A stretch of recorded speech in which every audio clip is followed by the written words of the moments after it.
اعوذ باللہ السمیع العلیم من الشیطان الرجیم من حمزہ ونفخہ ونفثہ بسم اللہ الرحمن الرحیم الحمد للہ رب العالمین الرحمن الرحیم مالک یوم الدین ایاک نعبد و ایاک نستعین اہدنا الصراط المستقیم صراط الذین انعمت علیہم غیر المغضوب علیہم ولا الضالین آمین۔ بسم اللہ الرحمن الرحیم۔ سبح للہ ما فی السماوات و ما فی الارض، سارے تسبیح کرتے ہیں اللہ کی پاکی کے، حمد کے، جو آسمانوں میں ہے اور جو زمینوں میں ہے۔ وَهُوَ الْعَزِيزُ الْحَكِيمُ، وہ زبردست ہے اور حکمتوں والا۔ هُوَ الَّذِي أَخْرَجَ الَّذِينَ كَفَرُوا مِنْ أَهْلِ الْكِتَابِ، وہی ذات ہے جو نکالا جس نے نکالا ان لوگوں کو جو کافر ہے، من اہل کتاب، اہل کتاب سے ہے، من دیارہم، اپنے بستیوں سے، لأول الحشر، اول حشر میں، یہ اول حشر تھا۔ دوسرا جو سب سے بڑا حشر ہے وہ قیامت کے دن ہوگا، جس کو رب العالمین نے حشر کہا۔ ما ظننتم ان یخرجوا وظنوا انہم مانعاتہم حصونہم من اللہ فآتاہم اللہ من حیث لم یحتسبوا۔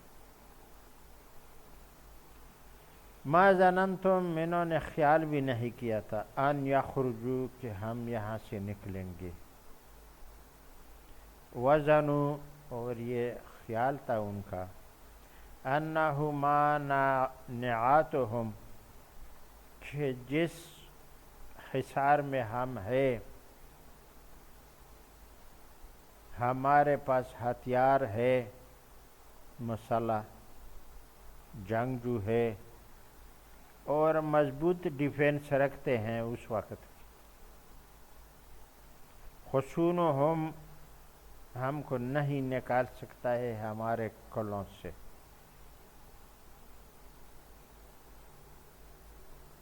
من اللہ ہے، اللہ کی طرف سے جو بھی یا کچھ آ جائے مصیبت، لشکر۔ وَأَتَاهُمُ اللَّهُ، آیا رب العالمین اس طرف سے، من حیث، ایسے جگہ سے، لم یحتسبوا، کہ یہ لوگوں کو خیال بھی نہیں تھا۔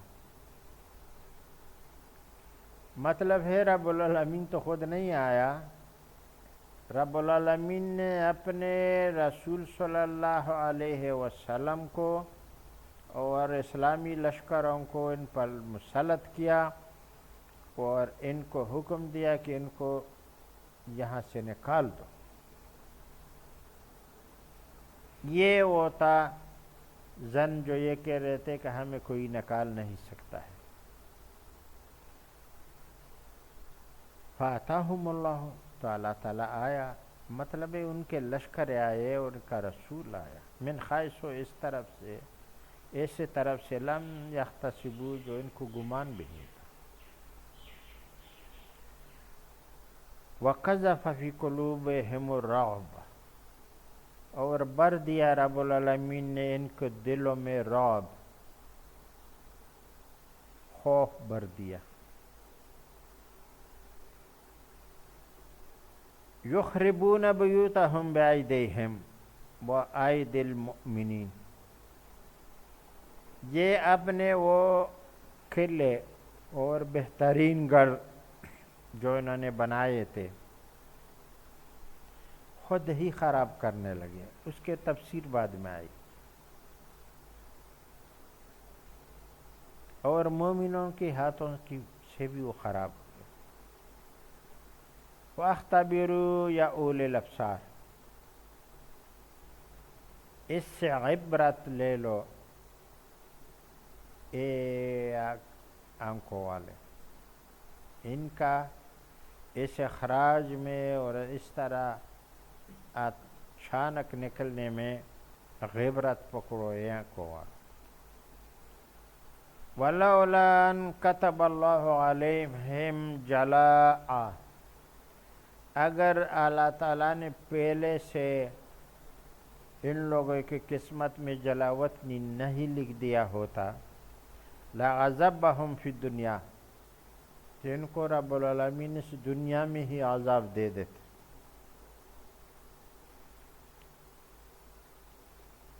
وَلَهُمْ فِي الْآخِرَةِ عَذَابُ النَّارِ، اور ان کے لیے آخرت میں عذاب نار ہے۔ ذالک، یہ اس لیے بِأَنَّهُمْ شَاقُوا اللَّهَ وَرَسُولَهُ، کہ ان لوگوں نے مخالفت کی اللہ تعالیٰ کی اور اس کے رسول کی۔ وَمَنْ يُشَاقِ اللَّهَ، جس نے بھی اللہ تعالیٰ کی مخالفت کی، فَإِنَّ اللَّهَ شَدِيدُ الْعِقَابِ، رب العالمین بہت زبردست پیچھے سے پکڑنے والے۔ مَا قَطَعْتُم مِّن لِینَةٍ أَوْ تَرَكْتُمُوهَا قَائِمَةً عَلَىٰ أُصُولِهَا فَبِإِذْنِ اللَّهِ وَلِيَخْزِيَ الْفَاسِقِينَ، آپ لوگوں نے نہیں کاٹے ان کے درخت، جو زبردست قسم کے کھجوروں کے درخت تھے، کچھ کاٹے اور کچھ اسی طرح چھوڑ دیے گئے، عَلَىٰ أُصُولِهَا، اپنے جیسے پہلے کھڑے تھے۔ یہ سب اللہ تعالیٰ کی حکم سے تھا۔ وَلِيَخْزِيَ الْفَاسِقِينَ، یہ اس لیے کہ اللہ تعالیٰ فاسقین کو غمجن بنائے، غم والا بنائے۔ یہ سورت، اس کو سورہ حشر بھی کہتے ہیں، جو ابھی ہم نے بیان کیا، اور سورہ بنو نذیر بھی کہتے ہیں۔ دونوں کا ایک ہی معنی ہے اس میں۔ بنو نذیر کون تھے؟ یہ یہودیوں کا قبیلہ تھا۔ میں نے پہلے بیان کیا ہے کہ مدینہ میں 3 قبیلے تھے، بنو قینقاع، بنو نذیرہ اور بنو قریظہ۔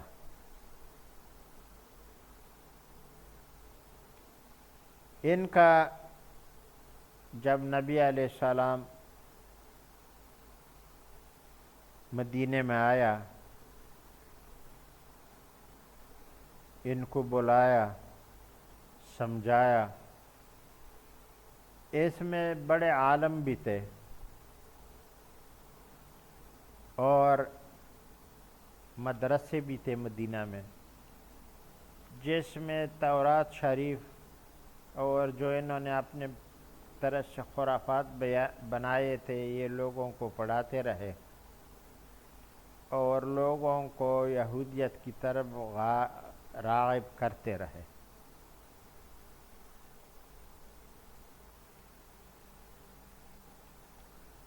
مختصراً یہ ہے کہ مدینہ میں نبی علیہ السلام نے آ کر کے ان یہودیوں سے صلح کر لی تھی۔ یہ مسلمان تو نہیں ہوئے۔ پھر نبی علیہ السلام نے ان کو کہا کہ دیکھو، ہم لوگ یہاں رہیں گے اور تم بھی رہو گے، آپ ہمارے ساتھ یا تو مسلمان ہو جاؤ، نہیں ہونا ہے تو صلح کر لو، لیکن قاضی و قضا ہمارا ہوگا۔ تو تمہارے جو اختلافات ہے مابین اور یا مسلمانوں کے ساتھ کوئی اختلافات ہوں گے تو ہمارے قاضی قضا کے وجہ سے ہوں گے، نبی علیہ السلام نے یہ کہا۔ ان کے پاس کوئی چارہ بھی نہیں تھا سوائے ماننے کے، اور 10 سال کے لیے صلح کر لی۔ دوسری طرف قریش کو یہ بنو نذیر کا قصہ جنگ احد کے بعد کا ہے، اس سے پہلے بدر کا حال ہم نے بیان کیے تھے۔ اب قریش والوں نے ان کو خط بھیجا اور اوس اور خزرج کو بھی بھیجا، جو ان میں منافق تھے، عبداللہ بن سلول اور ان کا جتا، وہ تو منافق تھا ہی، کیونکہ جنگ احد میں انہوں نے ساتھ چھوڑ دیا تھا اور بڑے بڑے تکلیفیں تیار کر رہے تھے، سوچ رہے تھے نبی علیہ السلام اور مجاہدین کے لیے۔ بہرحال قریشوں نے ان کو خط بھیجا کہ تم یا تو محمد صلی اللہ علیہ وسلم اور ان کے ساتھ جو صحابہ کرام ہے، مہاجرین ہے، ان کو مدینے سے نکالو، ورنہ ہم آ کر کے اوس اور خزرج والوں کا بھی کچھ چنبڑ نکالیں گے، اور بنی نضیرہ کو بھی کہا کہ تم کو بھی نہیں چھوڑیں گے، دمکایا۔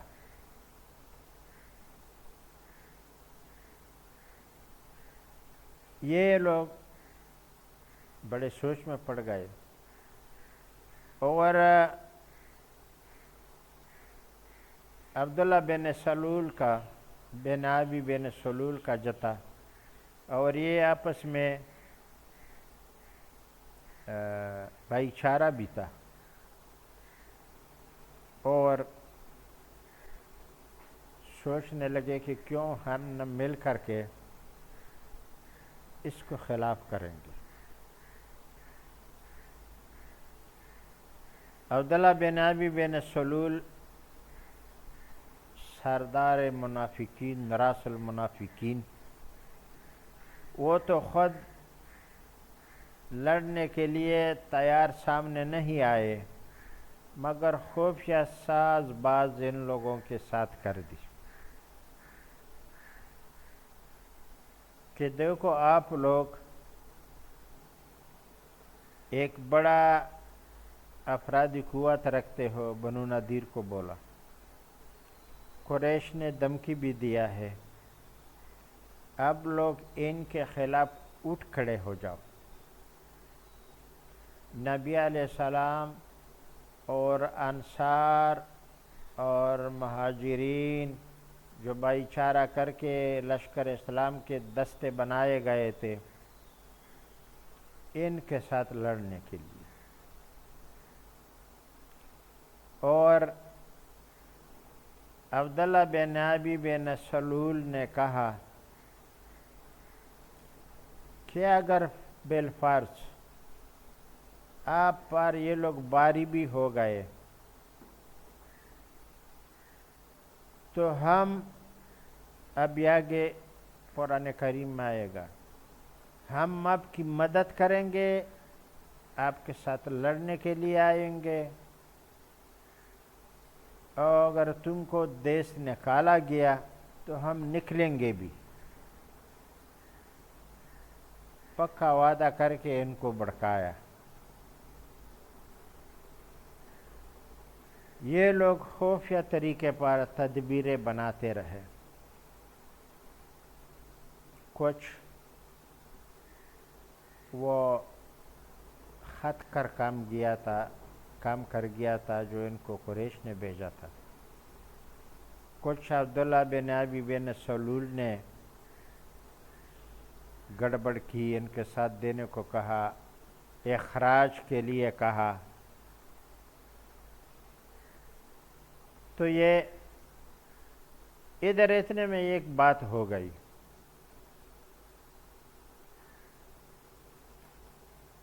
ایک انصاری نے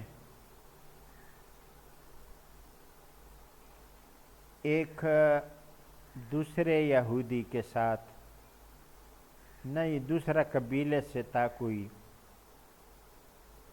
وہاں جو رہ رہے تھے دور تھوڑا باہر، جھگڑا ہوا اور ان کو قتل کر دیا. وہ جو قبیلہ تھا جس سے بندہ قتل ہو گیا، اور یہ بندہ جس نے قتل کیا آ کر کے نبی علیہ السلام کو سارا کہانی سنایا کہ وہ آپ کو گالیاں دے رہا تھا وغیرہ وغیرہ، اس لیے میں نے اس کو مارا، سو وہ مر گیا.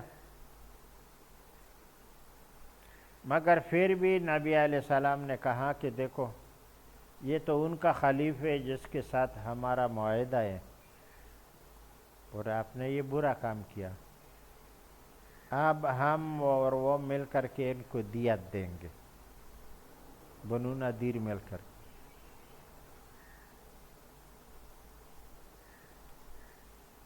نبی علیہ السلام بمائے کچھ بندوں کے، تقریباً 60 کچھ آدمی تھے لشکر اسلام کے، ان کو بھی ساتھ لیا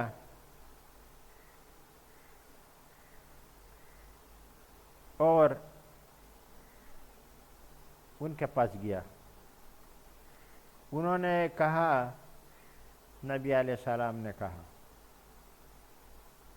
کہ ایسا کرتے ہیں کہ ہم اور تم مل کر کے آدھا دیت، تمہارا خلیف ہے ابھی قتل ہو گیا ہے، اور ہمیں وہ گالیاں اور بڑے برے الفاظ سے یاد کر رہے تھے، لہذا پیش میں آ کر کے اس نے قتل کیا ہے، سو آدھا دیت ہم دیں گے اور آدھا دیت تم دے دو.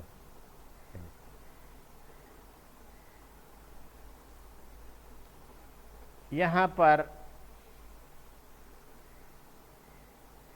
انہوں نے یہ کیا کہ نبی علیہ السلام ایک دیوار کے ساتھ ان کو بٹھایا، اوپر کوٹھا تھا اور چھت تھا، اور ایک بندے کو خفیہ طور پر تیار کیا کہ آپ ایسا کرے کہ چھٹ جائے، بڑا طاقتور تھا وہ وزن میں بھی. یہ چکی کا جس میں آٹا پیستے ہیں وہ چکی، اس کا 2 پل ہوتے ہیں نیچے اوپر، ایک پل اٹھا کر کے، وہ بہت بڑا وزن ہوتا ہے اس کا، اس کو اوپر سے نبی علیہ السلام پر پھینکو، جب یہ خود مر جائے تو باقی لوگوں سے ہم لوگ نپٹ لیں گے. اسی وقت پہلے سے تیار بیٹھے ہوئے تھے، ہتھیار وہ وغیرہ لے کر کے. وہ بندہ تیار ہو گیا اور ادھر چڑھ گیا، اوپر جا کر کے وہ پاٹ جو تھا چکی کا تیار کر کے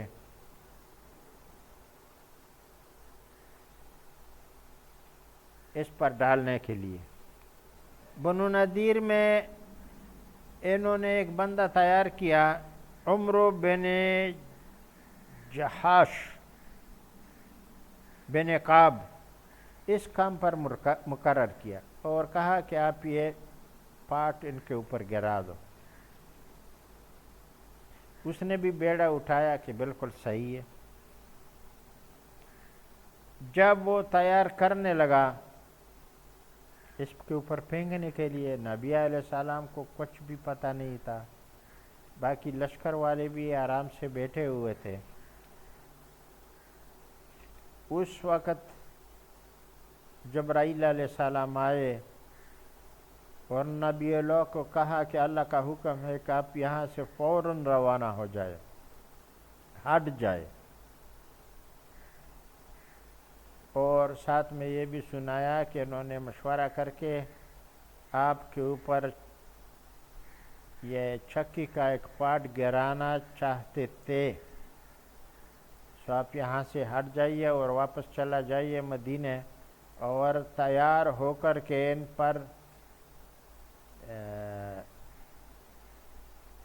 ان پر لڑنے کے لیے تیار ہو کر کے آ جائیے۔ نبی علیہ السلام فوراً اس جگہ سے ہٹ گئے اور سیدھا مدینے واپس چلے گئے۔ بنو نذیر کے یہ قلعے مدینہ سے کچھ 5-6 کلومیٹر کے فاصلے پر تھے، اور نبی علیہ السلام نے ابو بکر رضی اللہ کو، سیدنا عمر کو اور سارے صحابہ کو سمجھایا کہ ادھر ایسا ایسا حال ہوا۔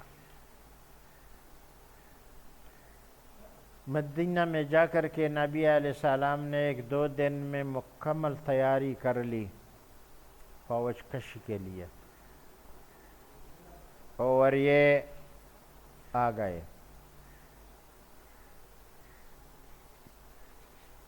نبی علیہ السلام نے ان کے آلے دوالے محاصرہ کر لیا۔ جب محاصرہ مضبوط ہوا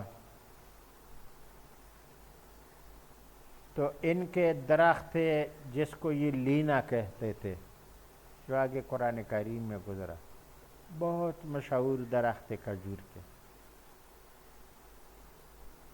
نبی علیہ السلام نے حکم دیا کہ ان کو کاٹو، محاصرہ بھی ہے،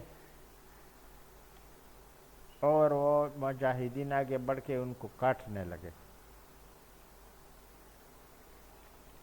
ان میں بہت سارے سے کچھ کٹے گئے درخت، اور باقی انہوں نے سوچا مجاہدین نے آپس میں کہ دیکھو یہ ویسے بھی ہمارے ہاتھ آنے والے ہیں، یہ ہمارے کام آئیں گے، کیوں ان کو ہم، بس رب العالمین کو یہ منظور بھی تھا، ہم کیوں ان کو کٹوائے۔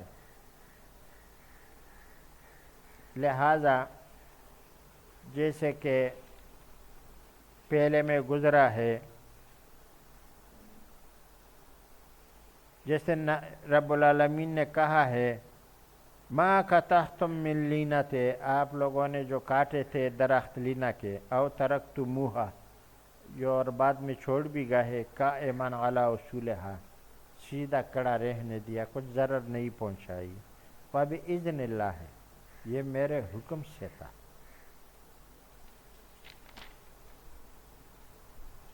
انہوں نے بہت چیخے چاخے مار دیا، اور عبداللہ بن ابی بن سلول کو بھیجا کہ آپ نے تو کہا تھا کہ ہم آپ کے ساتھ آ کر کے آپ کے مدد کے لیے آئیں گے، آپ کے ساتھ مل کر نبی علیہ السلام اور مجاہدین لشکر سے لڑیں گے،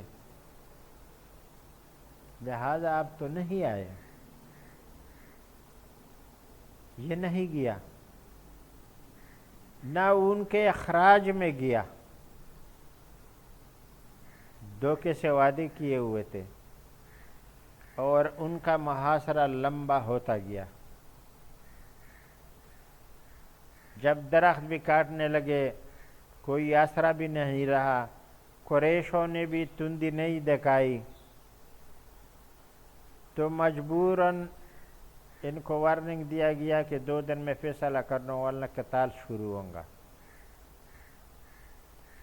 انہوں نے نبی علیہ السلام کے ساتھ صلح کے لیے وفود تیار کیا، اور کہا کہ ہم ہتھیار ڈال دیتے ہیں، ہم قلعے سے اترتے ہیں،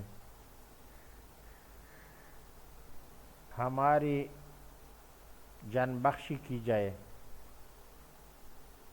نبی علیہ السلام نے کہا کہ اس شرط پر کہ یہ ایک ایک اونٹ فی خاندان لے کر کے یہ بھی لے لو، اور جو اس پر آپ بار کر سکتے ہو وہ بھی بار کر لو، اور سیدھا یہاں سے شام کی طرف نکل جاؤ، جو خشر کا جگہ ہے وہاں نکل جاؤ۔ انہوں نے کہا کہ ٹھیک ہے، کوئی اشارہ نہیں تھا، آپ نے وعدہ خلافی کی ہے، ان کو سب وہ جو انہوں نے چال بنائی ہوئی تھی وہ بتا دیا، تو وہ حیران رہ گئے۔ ایمان تو نہیں لائے، لیکن مگر انہوں نے بولا کہ ہم نکل رہے ہیں، مدینہ کو چھوڑ رہے ہیں۔ تو ان کے ساتھ یہ صلح ہو گیا کہ آپ ایک اونٹ بار کر کے لے کے جاؤ۔ اس لیے پھر انہوں نے کیا کہ ان کے جو خوبصورت گھر تھے، جو سامان لد سکتے تھے لاد دیا، 2 دن ٹائم مانگا کہ ہم نکلیں گے، باقی سب چھوڑ چھاڑیں گے۔ تو یہاں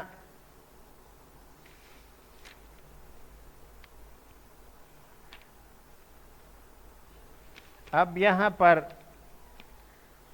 جو قرآن کریم نے کہا ہے کہ ان کو رب العالمین نے نکالا، کفروا من اہل الکتاب من دیارہم لاول الحشر، ان کافروں کو جو اہل کتاب تھے اول الحشر میں نکالے، لیکن ان کو خیال تھا کہ ہم نہیں نکلیں گے، تو رب العالمین اس طرف سے آیا کہ ان کو حیران رہ گئے۔ تو یہ نکلنے کی 2 دن میں باقی جو گھر میں سارا کچھ کڑکیاں تھے وہ نکالے، کچھ توڑ دیے، جلا دیے، آگ لگا دی گئی، وہ سامان کو جو ان سے رہنے والا تھا وہ سب کو خراب اور برباد کرنے بھی لگے، غصے سے کہ ہم تو یوں ہی جا رہے ہیں، برباد تو ویسے بھی ہو گئے، اور وہاں سے نکل گئے۔ یہ بنی نذیر کا قصہ تھا۔ اس میں سے زیادہ شام کی طرف نکل گئے، اور تھوڑے کچھ جن کا رشتہ داری بھی تھا وہ خیبر میں جا کے بسے۔ ان کے اس حال پر نہ تو عبداللہ بن سلول آیا ان کے پاس، نہ ان کو کچھ مدد پہنچائی،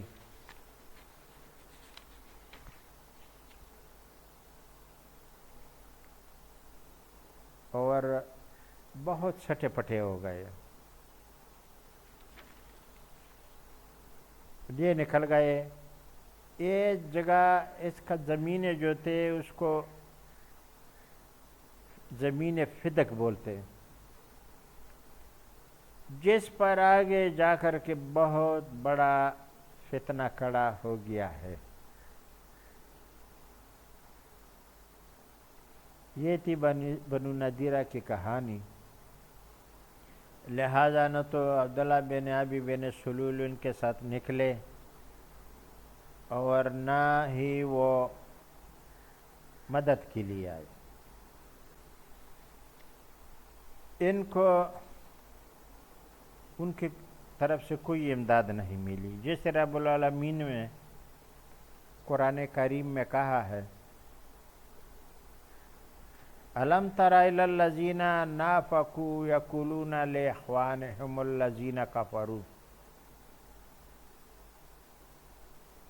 آیا آپ لوگوں نے نہیں دیکھا ہے ان کو جو دل میں نفاق تھا، منافقات تھا، یقولون وہ کہتے تھے لاخوانہم اپنے کفری بھائیوں کے لیے، الذی کفروا من اہل الکتاب جو کافر تھے اہل کتاب سے، لئن اخرجتم لا نخرجن معکم کہ اگر تم لوگ نکالے گئے تو ہم بھی تمہارے ساتھ نکلیں گے،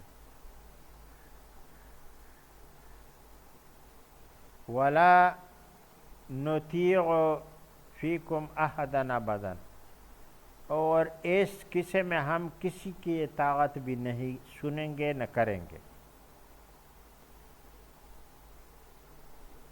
وَإِن قُتِلْتُمْ لَنَنْصُرَنَّكُمْ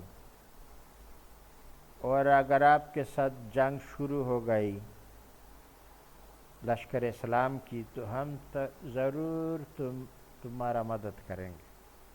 یہ وہ وعدہ ہے، وہ وعدے کی آیات ہے عبداللہ بن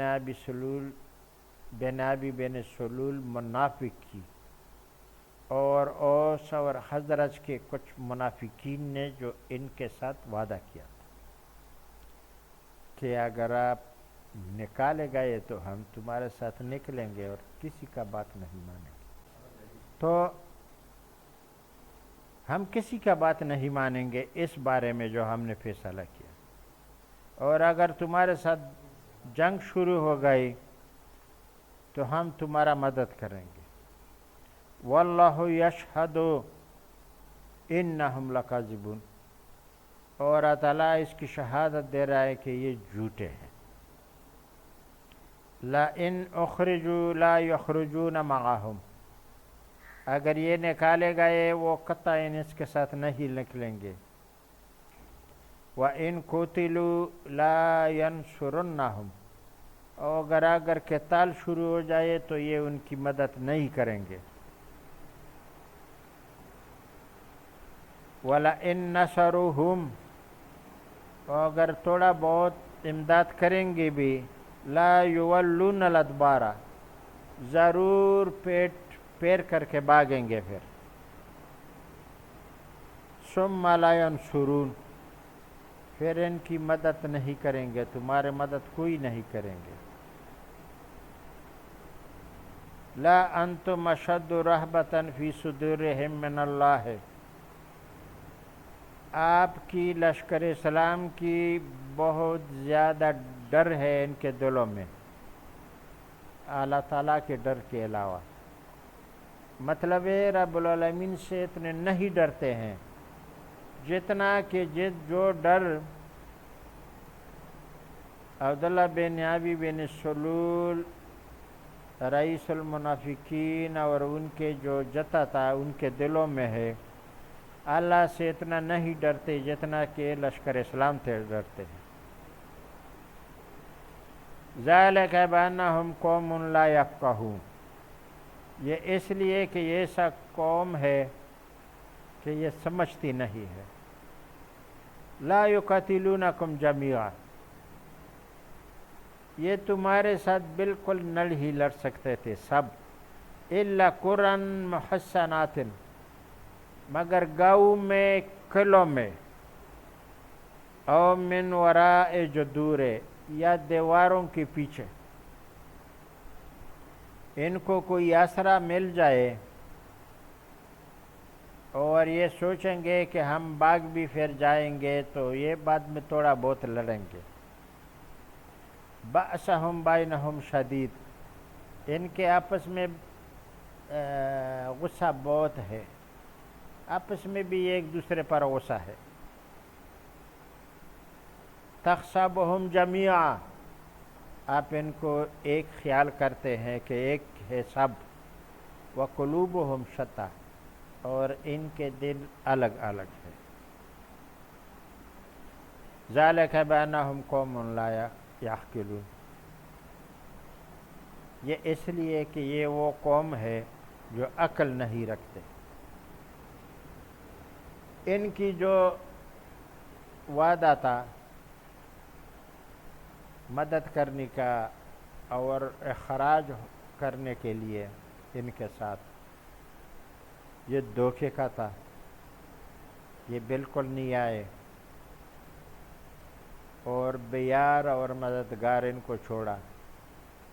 مکی سے بھی کوئی امداد نہیں پہنچی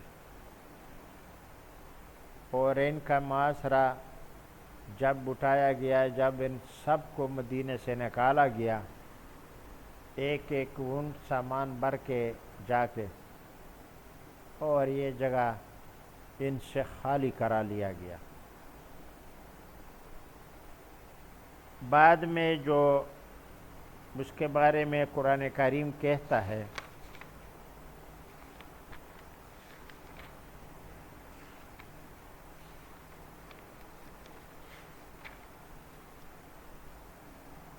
ما افاء اللہ علی رسولہ،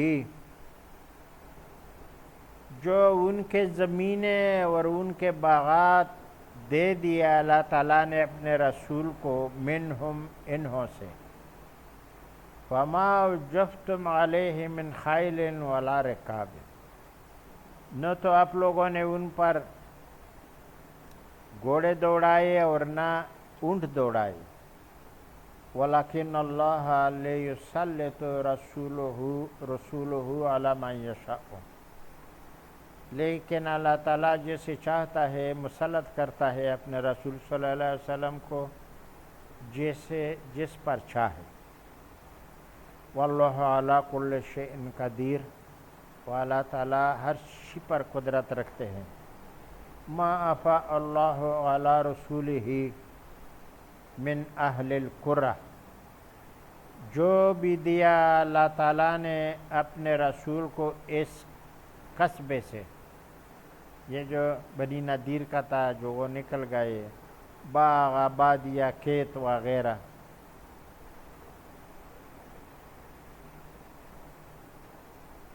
وَلِلَّهِ وَلِلرَّسُولِ، یہ اللہ تعالیٰ کا ہے اور اس کے رسول کا ہے، وَذِي الْقُرْبَى، اور ان کے رشتہ داروں کا ہے، وَالْيَتَامَى، اور یتیموں کے لیے ہے، وَالْمَسَاكِينِ وَابْنِ السَّبِيلِ، اور مسکینوں کے لیے اور ابن سبیل کے لیے، کائے اس لیے لا یکون دولۃ بین الاغنیاء منکم، تاکہ یہ لٹا ہوا مال، یہ نعمت ہے، یہ مالداروں کے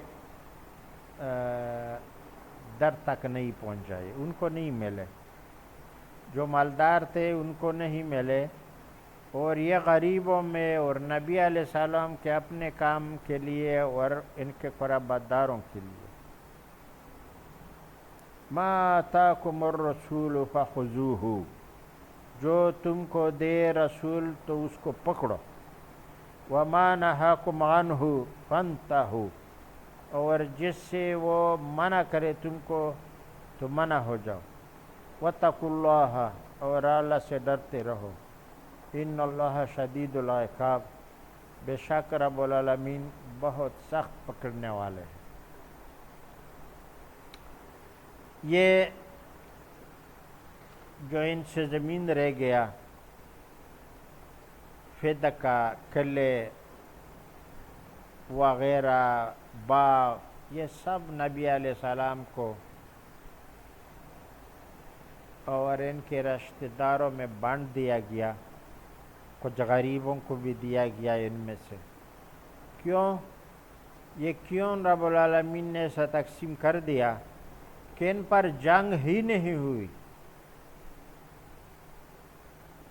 جو بغیر جنگ کے نبی علیہ السلام کے ہاتھ میں جو بھی آئے ان کو انفال کہتے ہیں، وہ مال انفال ہوتا ہے، اور جو وہ سب رسول اللہ صلی اللہ علیہ وسلم کا ہوتا ہے، وہ جس کو چاہے اور جسے تقسیم کرے، اور جس پر جنگ ہو جائے اور ان کے قبضے میں آ جائے، وہ پھر سب مجاہدین میں اس میں نبی علیہ السلام کا 5واں حصہ ہے اور اللہ تعالیٰ کا، باقی سب مجاہدین میں وہ برابر برابر تقسیم کیا جائے گا۔ ہاں اگر امام وقت ان کو کسی کو کچھ زیادہ کم دے دے تو اور بات ہے، لیکن اس پر تو جنگ ہی نہیں ہوئی، اور نہ گھوڑے دوڑائے گئے نہ اونٹ وغیرہ، بس صرف محاصرہ کر کے ہی نکل گئے، وہ بھاگ گئے۔ تو یہ نبی علیہ السلام کے قبضے میں آیا، اس کو زمین فدق کہا جاتا ہے، جس پر پیچھے بہت بڑا فتنہ بھی کھڑا ہو گیا۔ یہ فدق کی زمین نبی علیہ السلام نے باقی ادھر ادھر تقسیم کیا، اور اپنے لیے اتنا زمین رکھا کہ اس کا پیداوار اس کے سال بھر خرچے کے لیے کافی تھی، اور ازواج مطہرات کے لیے، ان میں سے وہ اس میں خرچ کرتے رہتے تھے۔ اور بنی نضیر اب بھاگ گئے، ان کا بیڑا غرق ہو گیا، اور اپنے گھر خود توڑے، کچھ تھوڑا سا لے لیا اور شام کی طرف چلتے بنے، اور کچھ خیبر میں رکے۔ تو یہ تو تھا قصہ بنی نضیر کا، اس کے ساتھ نبی علیہ السلام اس کے اوپر لشکر کشی کرنے کا، اور وہ حالات جو اس میں تھے میں نے بیان کر دی انشاءاللہ۔ اب باذن اللہ کل انشاءاللہ زندگی ہو تو دوسرے مسائل کے سال پنجم کی حالات انشاءاللہ ہم بیان کریں گے۔ سبحانک اللہم و بحمدک۔